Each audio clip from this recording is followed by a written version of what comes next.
లేకున్నా కానీ ఒక్క 4-5 మూటల బట్టలు కొనుకొచ్చింది దీనికి నా బిడ్డ. అవి చెప్పులు కావవి. మళ్ళీ బంగారు పేరు పెట్టంగా కూడా ఎండు సైన్లు చేయించింది.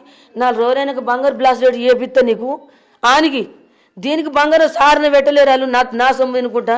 ఇప్పుడు మందం బావా ఎండిది కొనుక తీసుకో అని ఎండి బ్రాస్లెట్ ఎండి పేరు నీ బంగారు పేరు పెట్టంగా కూడా అంత మంచిగా చూసుకున్నది.